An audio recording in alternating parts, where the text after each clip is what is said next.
o bien la disposición de la energía a partir de glucógeno, que se llama la glucogenólisis para la degradación, y si no, una vía alterna que ocupa cerca del 30% de la oxidación de la glucosa, que es la vía de las pentosas, que además forma pentosas propiamente, como la ribosa, es muy importante para eso. El producto más importante de esta vía es justamente la ribosa 5-fosfato y NADPH.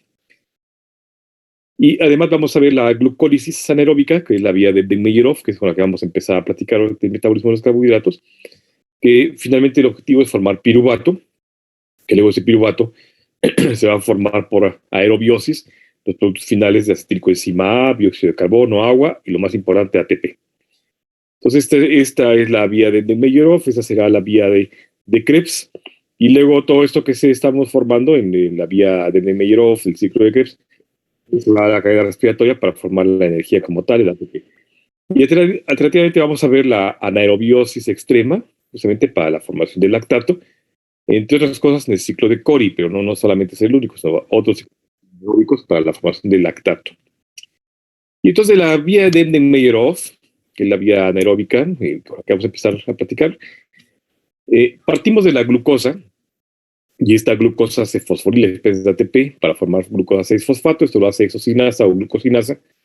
Luego esta glucosa 6-fosfato se convierte en fructosa, o sea, es un isómero, por eso es una fosfoglucosa isomerasa o fosfoglucoisomerasa, que cambia de glucosa a fructosa, dos hexosas, pero una del grupo A de la familia de los aldos, y la convierte en un ceto, ¿de acuerdo? Vamos a ver que es muy importante esta conversión a una cetohexosa, porque la base es una estructura muy simétrica que es posible cortar en dos a la mitad. En cambio, en la forma de aldosa no es tan fácil. Entonces, de ser glucopianosa pasa a ser fructofuranosa. Luego esta fructosa 6-fosfato, que ya estaba fosforilada, se va nuevamente a fosforilar especies de ATP para formar una fructosa 1,6-bis-fosfato.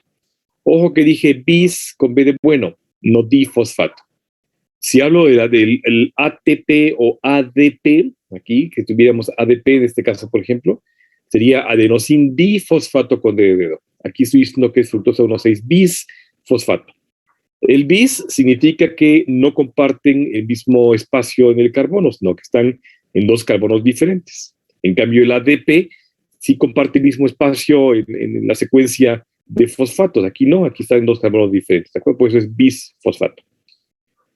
Y finalmente, esta fructosa 1,6-bisfosfato se convierte en las triosas elementales, que son las dos moléculas de carbohidratos más pequeñitas, la glicaldehído 3-fosfato y la dihidroxicetona 1-fosfato. O sea, esta de 6 se parte en 2, en 3 y 3, y conserva el carbono 1, y el que era el carbono 6 ahora es el carbono 3 de la segunda triosa, ¿de acuerdo? Toda esta primera fase que acabo de mencionar, estos 5 pasos secuenciales desde la glucosa 6-fosfato, fructosa 6-fosfato, fructosa 1,6-bisfosfato y las triosas, es la fase preparatoria. Hagan de cuenta que vamos a abrir un comercio, un negocio, y como todo comercio que vamos a empezar, una empresa, necesitamos invertir. Así es que preparamos las cosas para cuando ya abramos al público y tengamos nuestro negocio funcionando. De tal manera que no empezamos de la nada con el local todo polvoriento y sucio, ¿no? Sino que lo preparamos primero, lo arreglamos, lo chuleamos, compramos cosas nuevas, invertimos dinero inclusive en pintura, en adornos, mesas, lo que sea, ¿no? Entonces esta fase preparatoria es eso, justamente, como ven, invertimos energía en forma ATP para la glucosa 6-fosfato y para la fructosa 1,6-bisfosfato. Ni hablar, es parte del negocio pues que hay que invertir para poder después obtener beneficios, ganancias. Entonces esta fase es la fase preparatoria. Hasta aquí solamente hemos gastado energía, hemos invertido energía en formar un precursor de la glucosa, que son las triosas elementales, ¿de acuerdo? Los dos carbohidratos más pequeñitos. Pero a partir de este punto pasamos la frontera y entonces sí convertimos a la fase de beneficios. Ahora sí tenemos el negocio abierto y entonces vean cómo las triosas, hidroxiacetona fosfato y gliceraldehído 3-fosfato se van a ir convirtiendo sucesivamente. Vamos a ver todo eso paso a paso, pero es en el panorama general. Se van a ir convirtiendo en 1,3-bisfosfoglicerato, carbono 1, carbono 3, por eso es bisfosfoglicerato.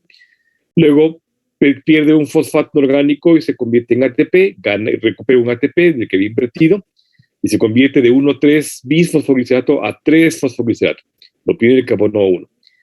Antes, este glicaldehído había perdido un hidrógeno para convertirse en fosfoglicerato. Entonces, esta pérdida de hidrógeno hace que genere yo un NADH. Entonces, parece que no es ganancia, pero este NADH será una ganancia importante a largo plazo. Vamos a verla más adelante. En fin, me vuelvo aquí y entonces vuelvo a recuperar un ATP como los que había invertido, ¿de acuerdo? Y se convierte en 3-fosfoglicerato. Luego este 3-fosfoglicerato se convierte en 2-fosfoglicerato, o sea, lo cambiamos por una isomerasa de carbono 3 a carbono 2. Y luego este 2-fosfoglicerato se convierte en fosfoenolpiruvato, que finalmente se convierte en piruvato. Como todavía tenía el fosfoenol, cuando pierde el grupo fosfato se convierte en enolpiruvato y luego en piruvato. De tal manera que vean ustedes como en mis beneficios, recuperé los 2 ATPs que había invertido al principio y gané un NADH.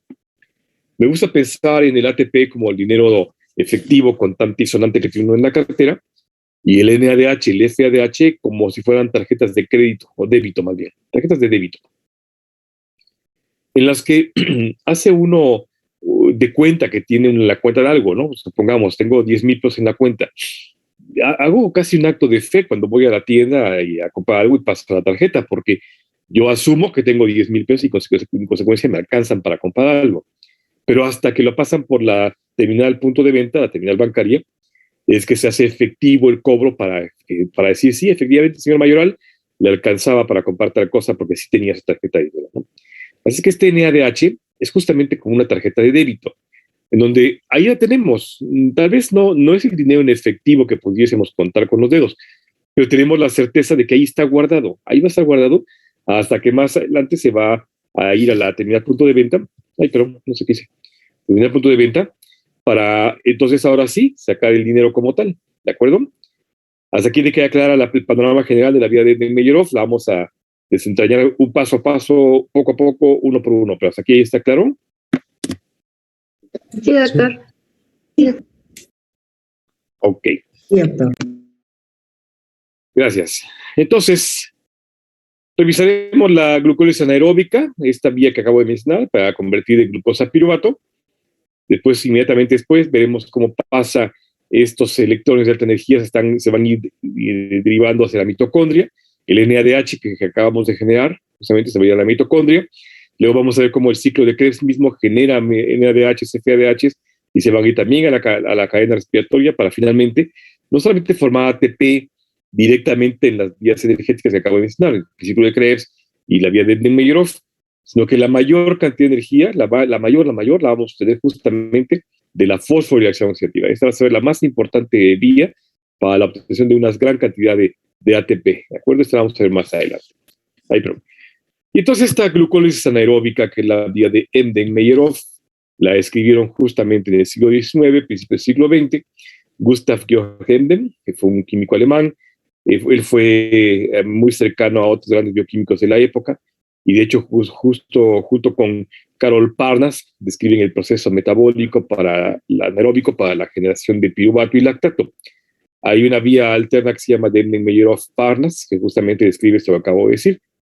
Pero Embden-Meyerhoff y Meyerhoff hicieron justamente la descripción de la ruta de la glucosa hasta la formación de piruvato. Junto con él, con Otto Fritz Meyerhoff, también más o menos contemporáneo, él era un médico que justamente le valió el premio Nobel de Fisiología en 1922 por sus estudios sobre el oxígeno muscular y la actividad del ácido láctico a nivel muscular. Los juntos, él trabajando con la anaerobiosis muscular y la energía, y el doctor Embden hacen la descripción de la vía de Embden-Meyerhoff, justamente, que es la glucólisis anaeróbica, ¿de acuerdo? Entonces, en el paso número 1, ya se acordarán ustedes que vimos que se digieren los carbohidratos desde la boca, no todos, la mayoría, se digieren desde la boca, y luego pasan al estómago, no sufren mayor transformación, algo todavía residual mientras se neutraliza la enzima, y después ya nada, y luego pasan al duodeno, primera porción, segunda porción, ahí es donde se vierte entonces el jugo pancreático y biliar, y el pancreático contiene enzimas digestivas que siguen el proceso de digestión, y no el borde del cepillo del enterocito hace lo propio, y en consecuencia tenemos monómeros de carbohidrato, ¿de acuerdo? Isomerasas que van a transformar carbohidratos que no podemos absorber en aquellos que sí, y en fin. Y entonces en el paso número 1, ya que tenemos el paso de los transportadores de glucosa, SGLT, GLUT y algunas glucosas que han pasado por difusión simple, y las tenemos en la circulación enterohepática y llegan al hígado. Entonces ahí va a empezar la transformación siguiente. Y entonces esta glucosa va a ser fosforilada justamente por una glucosa, una enzima que es una hexocinasa o una glucosinasa, depende del sitio en el cual actúe. Y entonces estas enzimas utilizan ATP para generar entonces ADP, de ATP a adenosín difosfato con hidrógeno, y en consecuencia esta pérdida del grupo fosfato hace que lo peguen en el carbono número 6. De tal suerte que esta enzima, la hexocinasa, por ejemplo, es una S211, que significa que es una transferasa que transfiere un grupo que contiene fosfato. La fosfotransferasa con grupo alcohol como aceptor. ¿Cuál es el alcohol? El alcohol secundario, ¿de acuerdo? Su nombre sistemático. Se llama hexocinasa porque no solamente fosforila glucosa, sino otras hexosas como galactosa, fructosa. En cambio, la glucosinasa solamente fosforila glucosa. Tenemos varios tipos de hexocinasas. Nosotros humanos tenemos 4 conocidas. Y de estas 4, la 1, 2 y 3 tiene una KM muy bajita, de 1 milimolar.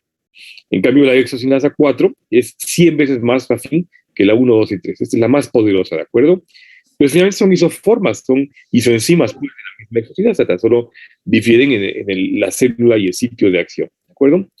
Entonces, paso número 1 significa fosforilar la glucosa en el carbono número 6. Esta fosforilación va a cumplir dos funciones importantes. La primera es que evita que la glucosa se escape del interior de la célula. Si se acuerdan, les platiqué que la transferencia de glucosa por vía pasiva era a expensas de la concentración de carbohidrato en un medio, ¿no? Es decir, a mayor concentración de glucosa, mayor paso. De allá que las proteínas citoplasmáticas, como la hemoglobina, se gliquen, se lleven de carbohidratos, porque atraviesan la membrana y empiezan a pegarse demasiado hasta llegar a eventos oxidorreductivos espontáneos, no mediados por enzimas, que llegan a pelotonarse allí las proteínas y en consecuencia que las bloquean, ¿no? Para la función adecuada.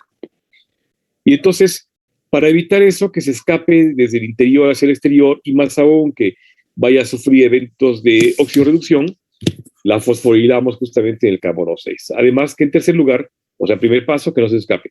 Segundo paso, que no se oxidorreduzca.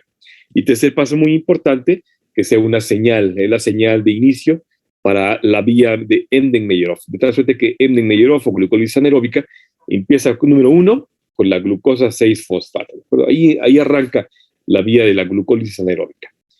Y entonces, en el paso número 2, tenemos a la glucosa 6-fosfato.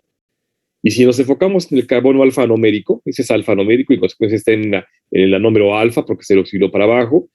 Si vemos el carbono 1 y 2, ahora vean ustedes, esa es la representación de Haworth, vamos a ver la representación de Fischer, aquí está carbono 1, carbono 2, y en consecuencia una isomerasa convierte ahora esta aldohexosa en una aldocetosa. El carbono anomérico, el carbono 1 y 2, ahora se convierte en un carbono anomérico, ¿de acuerdo?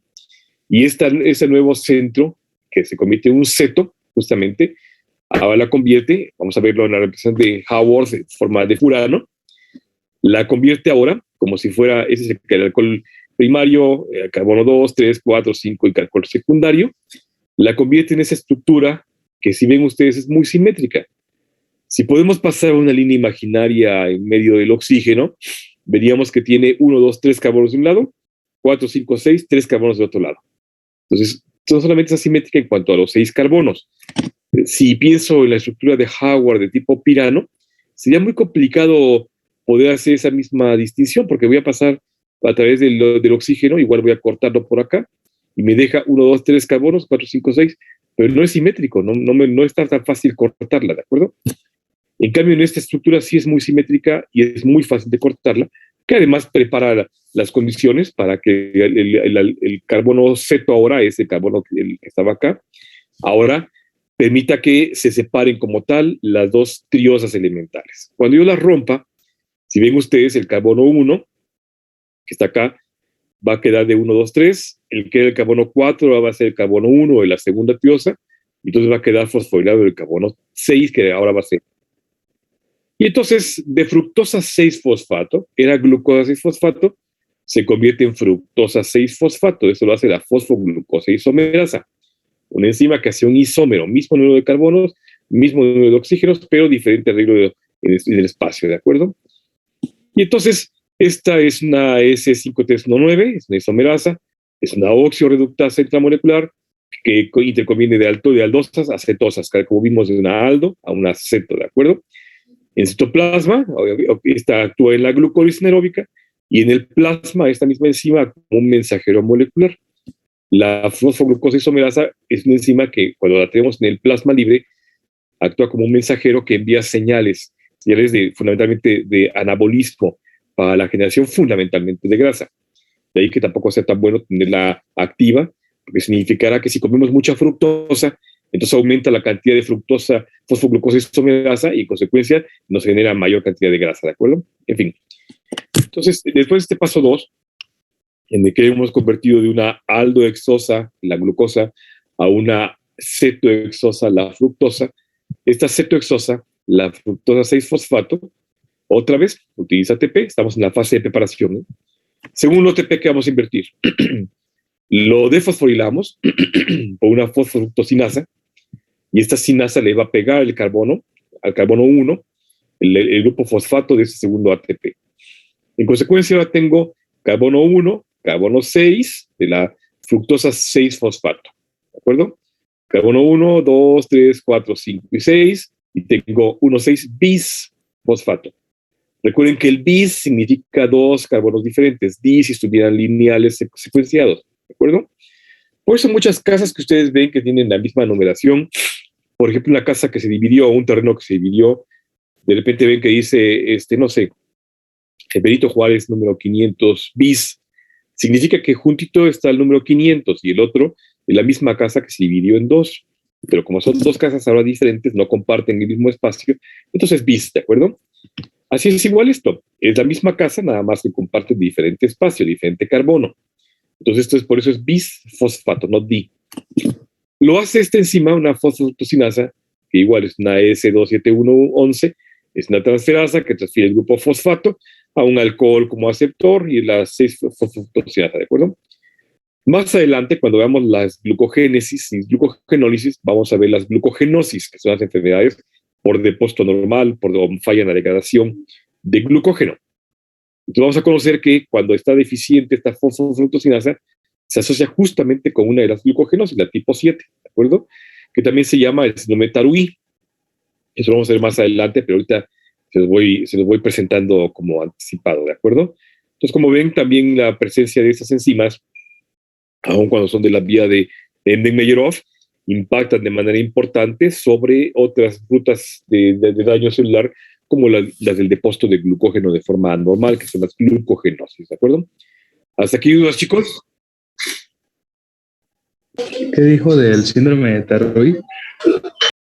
Es una de las glucogenosis, que son enfermedades por depósito anormal de glucógeno o por falla en su degradación.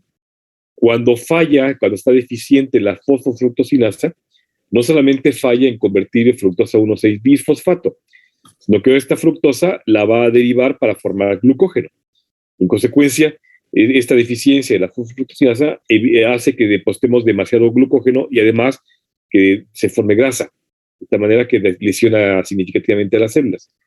Por eso está asociada con la glucogenosis tipo 7, que se llama la enfermedad de Tarui o el síndrome de Tarui. ¿Ya? Sí, doctor. Ok. Paso número 4. Ya tengo mi fructosa 1,6 bisfosfato. Aquí está la represión de Howard de la forma pirano, de perfurano. La veo en la represión de Fischer para que sea didáctico, porque se enfoca en el carbono, es el carbono 1, 2, 3 y 4, 5 y 6. Así es que carbono 3 y 4, vean por favor este carbono 3 y 4, que va a ser el punto medular para el corte. Si pienso en eso, vean como el carbono 1 y 2 y 3 me deja 1, 2 y 3, ambos cada uno con su alcohol primario y secundario. Uno se va a quedar con el grupo ceto y otro va a quedar como aldo, porque tiene HCOH. De tal manera que ya estoy viendo cómo se está convirtiendo en una cetosa, una triosa, cetosa, y una triosa aldosa, ¿de acuerdo? Entonces una aldolasa, de manera reversible, la va a convertir en las dos triosas elementales. La que se quedó con el carbono ceto, los tres primeros carbonos, se llama dihidroxiacetona. Esta dihidroxiacetona mantiene la fosforilación del carbono 1. Por eso es dihidroxiacetona fosfato o dihidroxiacetona 1-fosfato, que es correcto. ¿De acuerdo? Y la otra, aquí a partir del carbono 4, que ahora es el carbono 1, se convierte en la aldosa. Y entonces va a ser gliceraldehído, que ahora como tenía la fosforilación del carbono 6, ahora el carbono 6 se convierte en carbono 3 porque es una triosa, entonces se convierte en gliceraldehído 3-fosfato, ¿de acuerdo? Entonces ahora he logrado partir en dos, como decía yo, de forma simétrica la estructura de la fructosa y obtengo las dos triosas, ¿de acuerdo?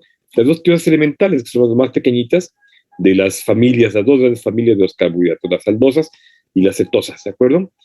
Y entonces esto lo hace una aldolasa, que es una 4,1,2,13, es una liasa que tiene como sustrato carbón-carbón, o sea, lo hace aquí entre los carbonos 3 y 4, es una aldehidoliasa que entonces convierte en las triosas elementales, ¿de acuerdo? Esto es importante porque a partir de este punto, que ya termina la fase de preparación, voy a entrar a la frontera en donde ya terminé de preparar las condiciones para que empiece la fase de beneficios. Vamos a ver cómo la dihidroacetona fosfato y la gliceraldehído fosfato van a tomar dos caminos diferentes. Para fines prácticos, siempre decimos que la dihidroxiacetona, por mantener el grupo ceto, se va más a convertir a ácidos grasos. O sea, si yo como demasiados carbohidratos, formo demasiada dihidroxiacetona que en consecuencia se va a convertir grasa, justamente por el grupo ceto. Pero la realidad es que las dos pueden convertir grasa, porque el gliceraldehído también puede convertirse en glicerol, y glicerol en fosfoglicerol, y luego a partir de allá en triacilglicerol, deacilglicerol, que finalmente son grasas de depósito. Así que las dos serían susceptibles de convertirse en grasa, pero la acetona, por tener el grupo ceto, es más susceptible a convertirse en grasa, ¿de acuerdo? Esta lo hace más. En general, los libros dicen que el gliceraldehído 3-fosfato se va directamente a convertir en piruvato. Sí, lo prefiere. Es la ruta preferente, pero no es la única. Insisto, también se puede convertir en gliceraldehído, que en consecuencia se convierte en glicerol, y en glicerol en ácido graso, ¿de acuerdo? Y entonces, que hagamos una pausa en eso, porque eso vamos a ver en la gluconeogénesis. Sigamos con las triosas, entonces. Si es necesario, la dihidroxiacetona se convierte en gliceraldehído. Si es necesario, la gliceraldehído se convierte en dihidroxiacetona. Supongamos que hacemos caso a los libros, o sea, sí somos muy dogmáticos y hacemos caso a los libros y no cuestionamos lo que acabo de decir, sino que decimos, ok, estoy de acuerdo que esa se va a poner grasa y esa se va a convertir en piruvato.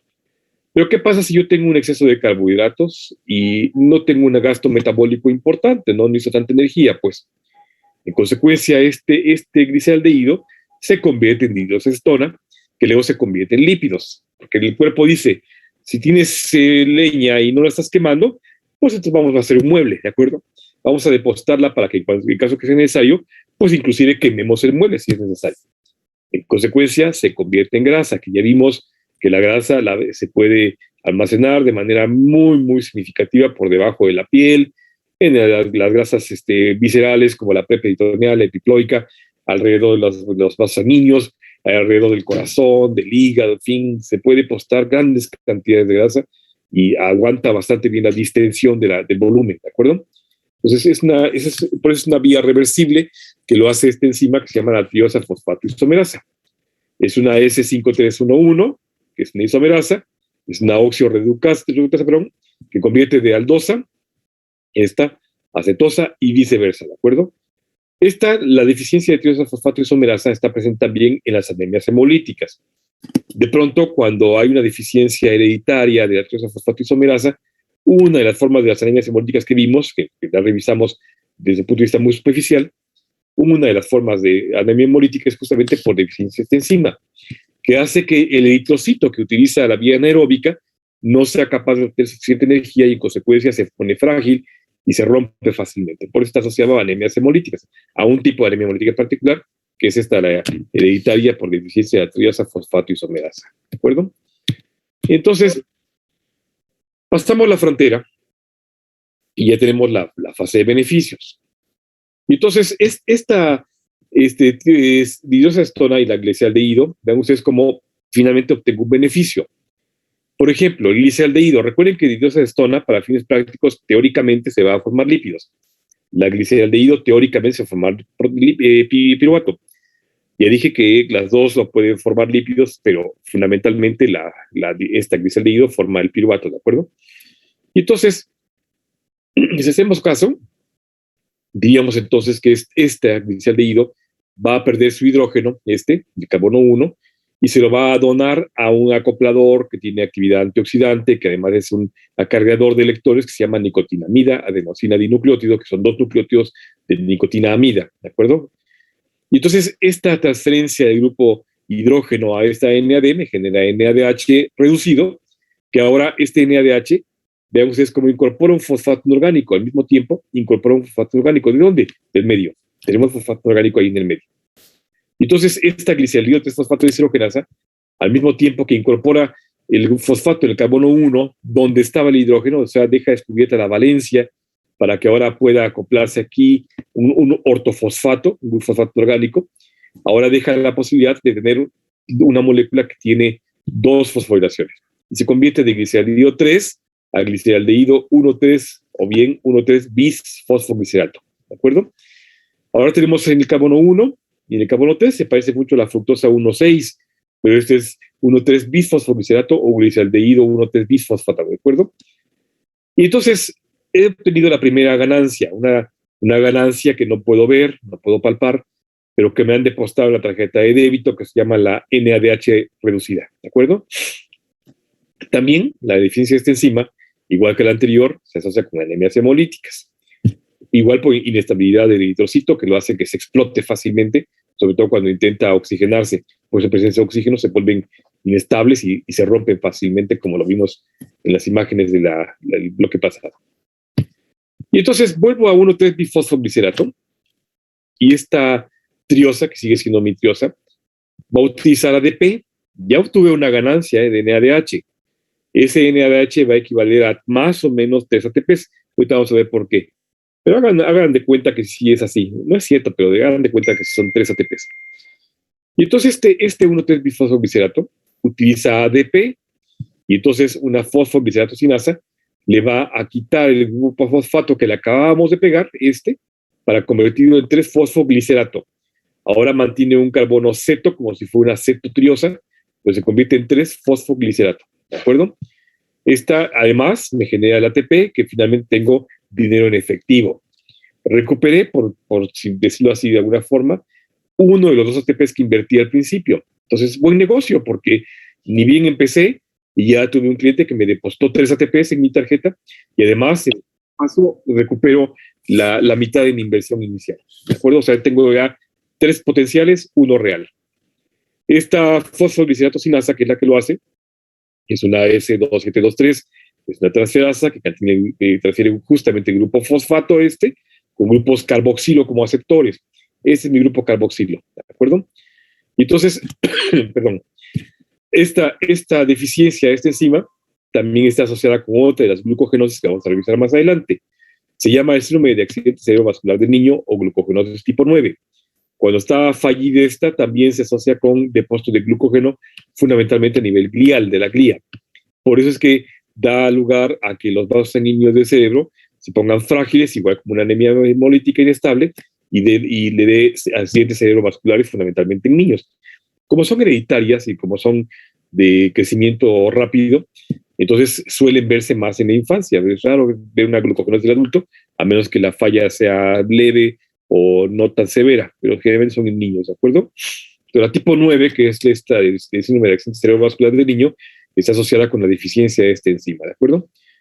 Algo más importante es que el arsénico compite justamente con el 3-fosfoglicerato y lo convierte en 1-arseno-3-fosfoglicerato.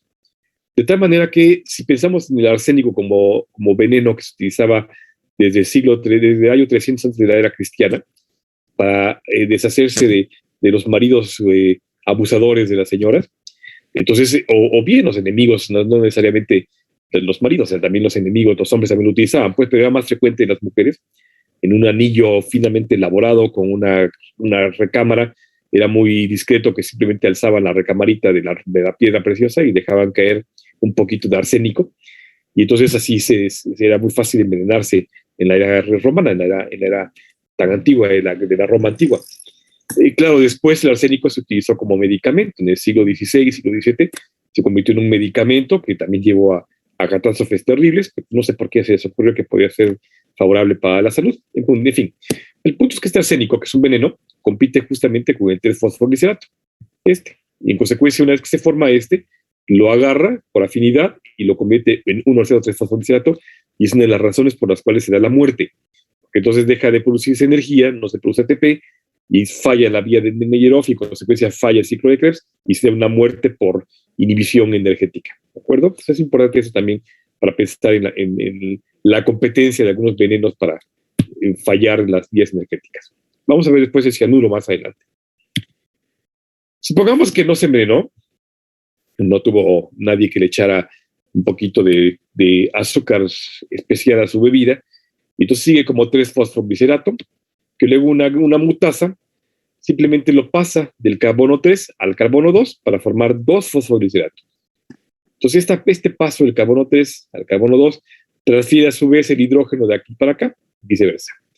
Entonces ahora tengo este 2-fosfoglicerato, que es una isomerasa, nada más cambió el arreglo tridimensional del fosfato sin que añadiera ni quitara absolutamente nada, solamente transfirió.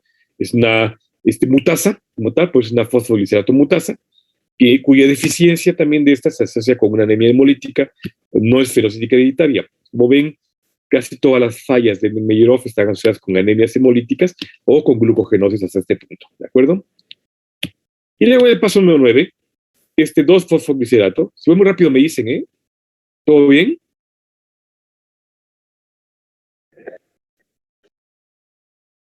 Ahí está.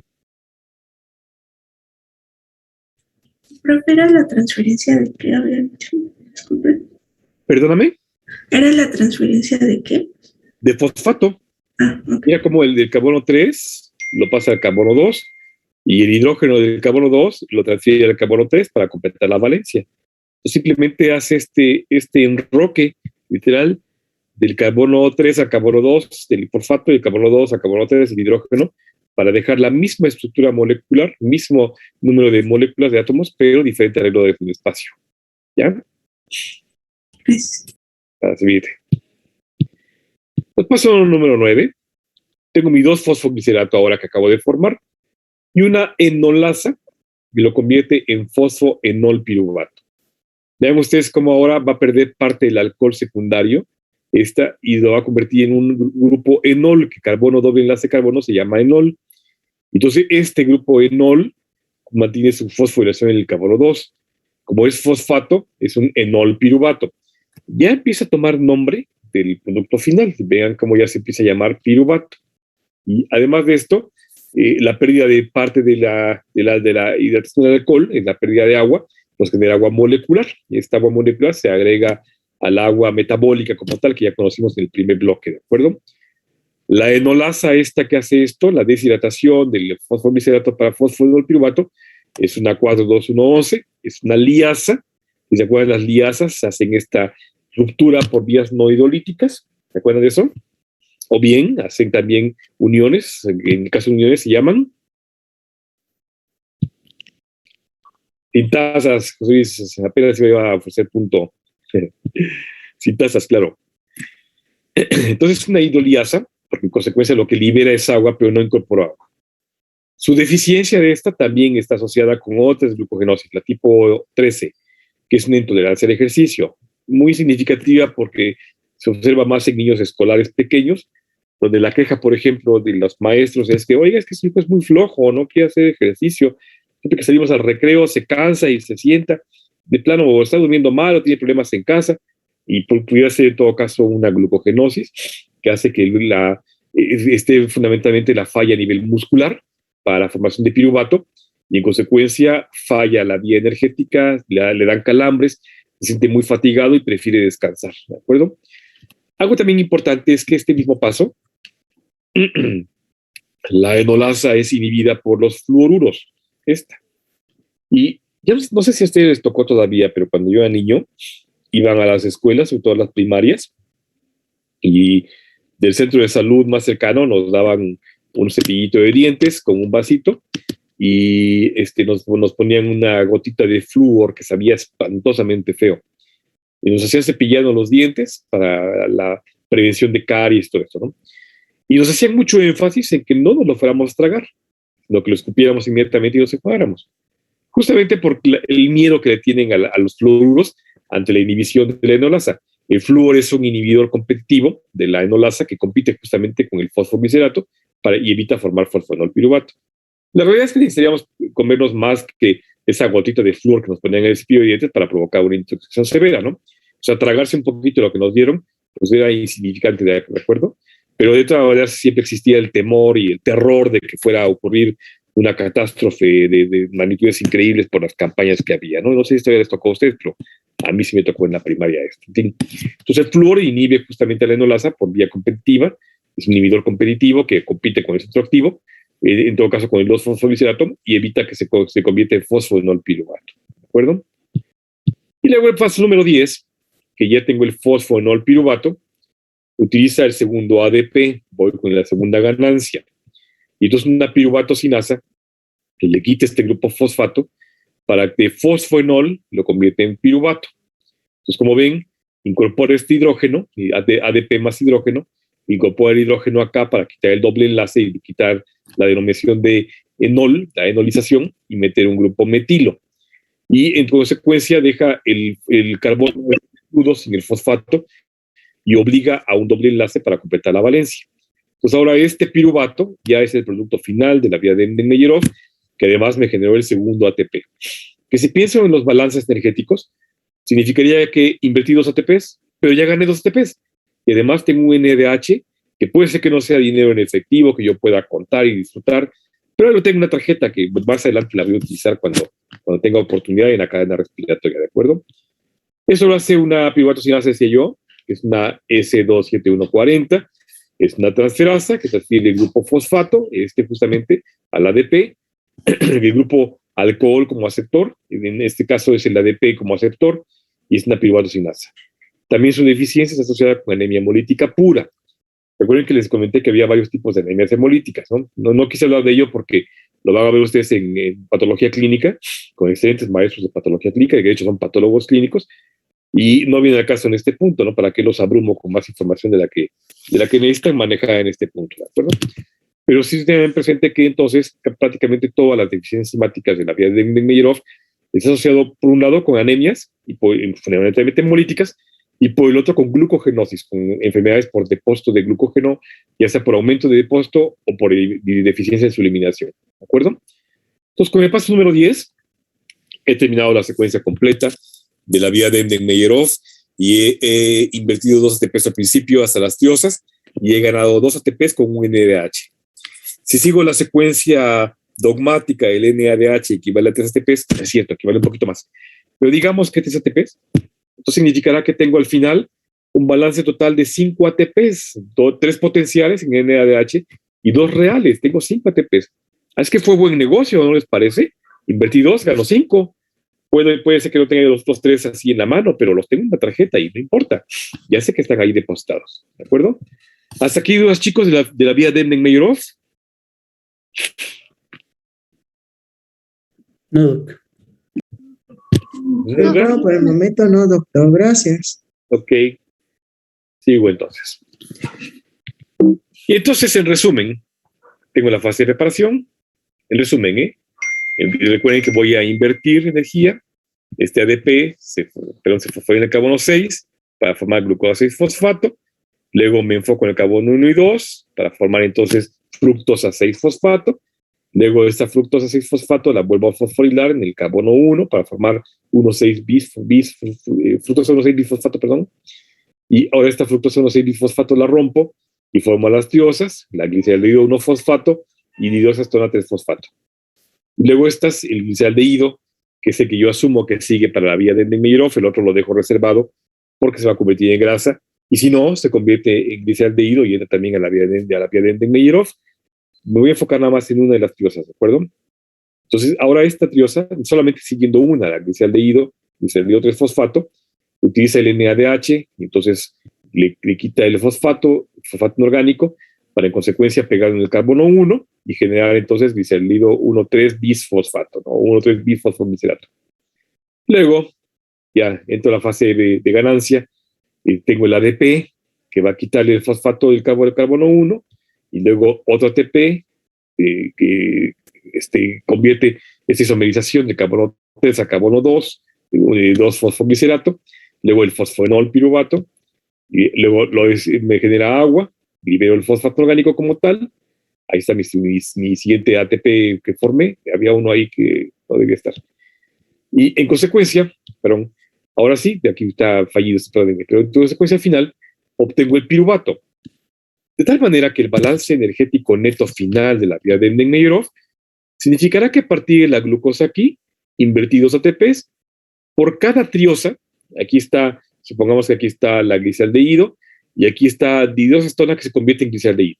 Así es que por cada triosa, yo obtengo un NADH, un ATP, otro ATP. Y en consecuencia, al final, piruvato más toda esta ganancia. Eso significa que por cada mol de glucosa, supongamos que utilizo por completo la energía de una glucosa, no voy a formar grasa, pues. Y en consecuencia, mi dihidroacetona se convierte en su homóloga pero aldosa, que se convierte entonces en glicaldehído. Entonces tendría yo por cada mol de glucosa en realidad 2 NADHs y 4 ATPs. Entonces fue muy buen negocio, porque para poder oxidar la glucosa invertí 2, pero gané 4 ATPs reales, dinero contante y sonante en efectivo, y tengo 6 potenciales que son 2 NADHs. Así es que tengo 6 y 4, 10 ATPs finales de la vía de Enden-Neyerov, de los cuales, insisto, 4 son reales y 6 son potenciales. Es energía potencial, es energía a disposición, es una energía que finalmente equivale a la energía libre de Gibbs, que ahí está a disposición, pero todavía no la puedo utilizar, la tengo en reserva en una forma endergónica, que es el NADH, que después voy a liberar para poder formar más ATP, ¿de acuerdo? En teoría, 3 ATPs por cada NADH, así que tengo 6 en total, ¿de acuerdo? ¿Queda claro, chicos, la vía de Enden-Neyerov? Sí. Ok, mi balance final son 10 ATPs, de los cuales 4 son reales y 6 son potenciales, que están en forma de 12 NADHs, ¿de acuerdo? Fue un magnífico negocio. Invertí 2 y gané 10, ¿de acuerdo? Multipliqué por mucho las ganancias que yo pude haber obtenido. Luego esta glucosa, que entró, que se convirtió en piruvato, para ya formamos ATP. Recuerden que son 4 ATPs por mol de glucosa, 6 potenciales además, en forma de 12 NADHs. Ahora van a incorporarse el piruvato al ciclo de Krebs. El alimentador por excelencia del ciclo de Krebs es el acetilcoenzima A. Y ese acetilo lo vamos a obtener justamente al quitarle el grupo carboxilo al piruvato. O sea, por descarboxilación del piruvato se convierte en acetilo. Ya se había dicho que el ciclo de Krebs se puede alimentar por varias cosas, ¿no? Hay varios alimentadores importantes del ciclo de Krebs, pero ninguno es tan poderoso, ninguno es tan fuerte como el acetilo. Ese echa a andar de manera significativa el ciclo de Krebs, muy eficiente y rápidamente. Otros no tanto, pero el acetilo sí, inmediatamente lo echa a andar. Y entonces nos conviene mucho formar acetilos a partir de piruvato. Lo podemos formar de ácidos grasos también, pero no es una vía tan saludable, vamos a verlo más adelante, ¿de acuerdo? De tal manera que la vía de los carbohidratos hasta aquí no nos generó ningún daño. Si acaso el mayor daño que nos puede generar es la formación de grasa a nivel de las dihidroacetonas, pero si tenemos un buen balance metabólico energético, pues no nos genera ningún daño. Realmente la oxidación de carbohidratos, al contrario, nos formó cosas favorables para nuestro cuerpo, benéficas, que podemos disponer muy bien, que además son endergónicas, que es energía de disposición, energía de depósito, en fin. Una vez que se echa a andar el ciclo de Krebs como tal, también recuerden que formamos aquí NADHs.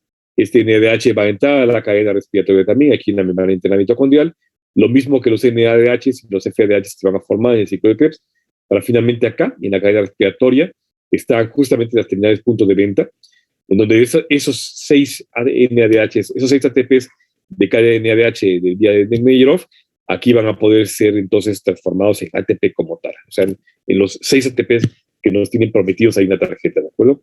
Y también el FADH que va a entrar acá, y los NADHs del ciclo de Krebs también van a entrar aquí a la cadena respiratoria. Por lo pronto ahí están como energía de disposición. Después van a ser transportados a través de la membrana externa, la membrana interna mitocondrial, hasta la matriz mitocondrial, Y aquí, en la membrana interna mitocondrial, están una secuencia de proteínas aquí que forman la cadena respiratoria o fosforilación oxidativa, que es la fase final. ¿De acuerdo?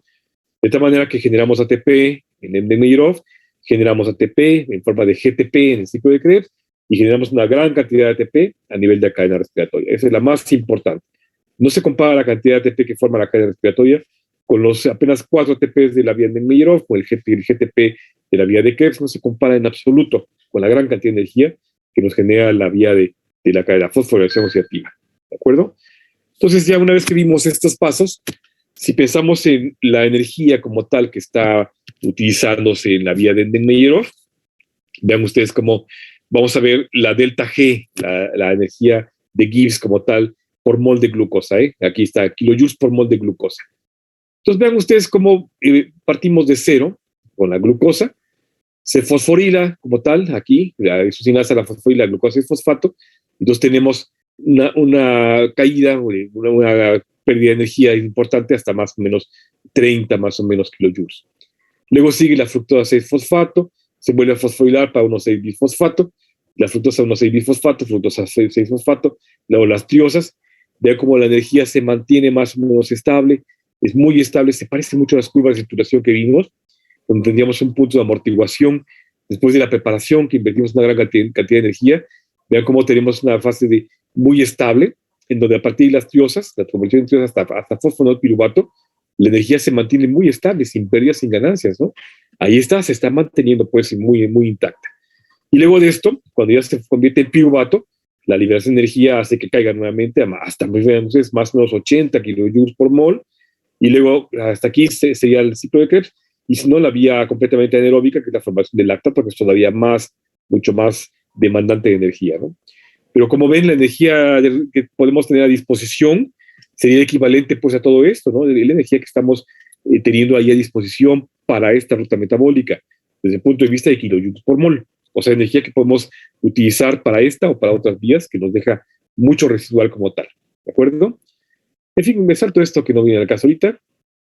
Y, mañana vamos a ver parte de la regulación de esta vía. La vamos a ver más adelante cuando veamos como tal la regulación metabólica.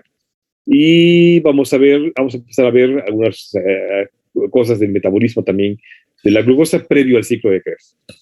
¿Dudas, chicos?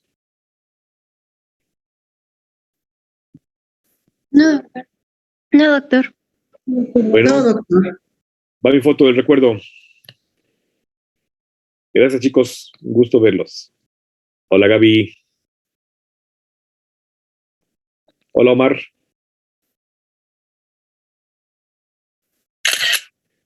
Gracias. Ay, José Luis, Daniela. Hola. Bye luego. Muchas gracias. Cuídense mucho. Nos vemos mañana. Igual ustedes, gracias. Que tengan un bonito día. Igual ustedes, gracias. Hasta mañana.